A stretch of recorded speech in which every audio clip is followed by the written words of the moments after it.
अर्ज केलेत पण त्यांना प्रमाणपत्र दिले नाहीत. त्यांनी आंतरवालीत यायचे, आम्हाला प्रमाणपत्र दिलं नाही म्हणून स्वतः अर्ज घेऊन ज्यांनी हैदराबाद गॅजेटियरनुसार हुंडी प्रमाणपत्र मिळालेत पण व्हॅलिडिटी दिली नाही, अशांनी सुद्धा आंतरवालीत यायचंय. तिसरा विषय याच्यातलाच हैदराबाद गॅजेट मधलाच की ज्यांनी अर्ज केलेत, घेऊन गेलेत पण अर्ज घेतले नाहीत.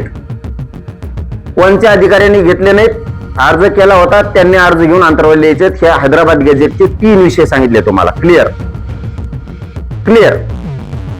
आता चौथा विषय, ज्यांच्या शिंदे समितीने नोंदी सापडल्यात, 3 वर्षात नोंद सापडली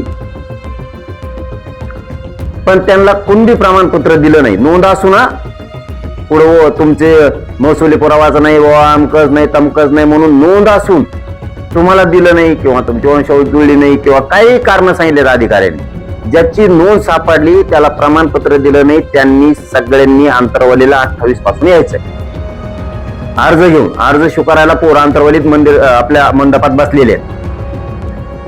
ज्यांच्या कुंडी नोंदी सापडलेल्या असून सुद्धा त्यांना प्रमाणपत्र दिलेत पण व्हॅलिडिटी दिल्या नाहीत, अशांनी पण यायचे. ज्यांचे नुसते अर्जच नोंद सापडलेले असून घेतलेत पण त्यांना प्रमाणपत्र दिलं नाही, त्यांनी अर्ज घेऊन यायचं. ज्यांची व्हॅलिडिटी दिली नाही त्यांनी अर्ज घेऊन यायचं. प्रमाणपत्र दिलेत पण व्हॅलिडिटी दिल्या नाहीत, यांनी घरी राहायचं नाही. या संधीचा आता सोनं करा, कारण मी तुमचे प्रमाणपत्र तुमच्या व्हॅलिडिटी आंतरवालीत जागेवर द्यायला लावणाऱ्या मंत्र्यांना हे मराठ्यांनी शब्द लक्षात ठेवा.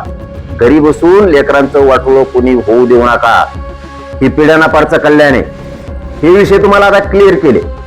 आता विषय ज्या पोरांच्या एसीबीसी आणि ईडब्ल्यूएस मधून निवडी झाल्यात आणि निवडी झालेल्या असून त्यांना नियुक्त्या दिल्या नाहीत, अशा सगळ्या पोरांनी अर्ज घेऊन आंतरवालीत यायचं, नियुक्त्या यांच्या बापाला द्यायला लावतो.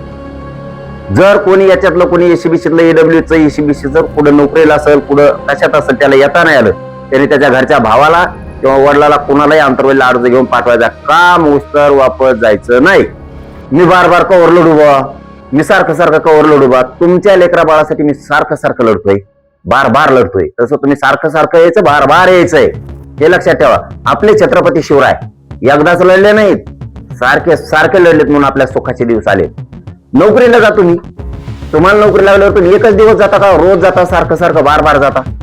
सारखं रोज बार बार जावं लागतं, नाही नोकरी टिकणार नाही तुमची. तुम्ही एखादा व्यवसाय टाकला, तुम्हाला सारखं व्यवसायावर जावं लागेल, सारखं तुम्हाला बार बार व्यवसायावर जावं लागेल, तर ते व्यवसाय चालू नाही तर बंद पडून जाईल. मराठ्यांनी हे लक्षात घ्या. हो, लढायचं, सगळ्यांनी संघर्ष करायचा, सगळ्या संकटाला तोंड द्यायचं मराठ्यांनी. मी देतोय सगळ्या संकटाला तोंड. सरकार मला त्रास देत आहे. आता मुंबईत येऊ नये म्हणून नोटिसा काढल्या, त्रास द्यायला लागले. नोटिसा म्हणजे मला नाही, ते काय गृह विभागाने म्हणजे देवेंद्र फडणवीसनी काय नोटिसा काढल्यात की मराठ्यांनी मुंबईत यायचं नाही, भाजी शिजायची नाही, भात शिजायचा नाही, फक्त आझाद मैदानावर करायचं आणि इकडंच यायचं नाही, तिकडंच यायचं नाही. देडी तू का घेऊ दा की तू देडी तू काय मराठ्याला देऊ दा की तू भाऊ बा. तू मुंबईची तारीख डिक्लेअर होऊ दे, मग कळण तुला मराठी कशा मुंबईत येतात. मराठ्यांनी सावध व्हा, तुमच्या लेकरा बाळात वाटोळ करायचंय. ज्यांना 58 लाख नोंदी कमी करायच्यात, ज्यांना हैदराबाद गॅजेट नुसार मराठ्यांना कुणबी प्रमाणपत्र द्यायचं नाही, कारण सरकार म्हणतोय मराठी लय मोठे होतील. हे दिल्यावर 58 लाख नोंदीचे कोण प्रमाणपत्र 3 कोटी मराठ्यांचं कल्याण होईल. देवेंद्र फडणवीसांनी जाणून बुजून मराठ्यावर अन्याय करायचं ठरवलंय. जाणून बुजून मराठी मुंबईत येऊ नये म्हणून गृह मंत्रालयाने नियम बदलायचे. पाठीमागच्या वेळेस 29 ऑगस्टला आम्ही मुंबईला गेलो तर नवीन कायदा लागू केला त्याच दिवशी.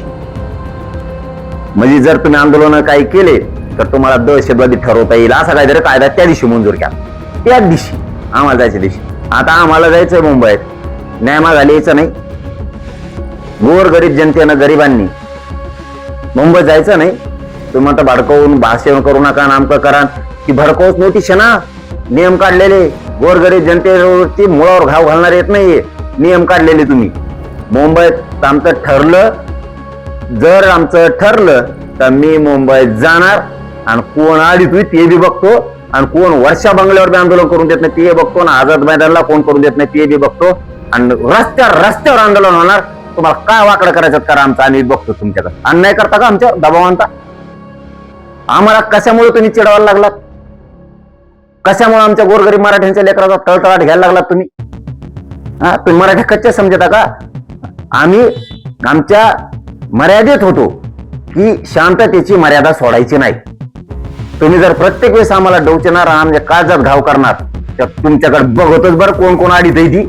तुम्हाला कळते ना मराठी बी.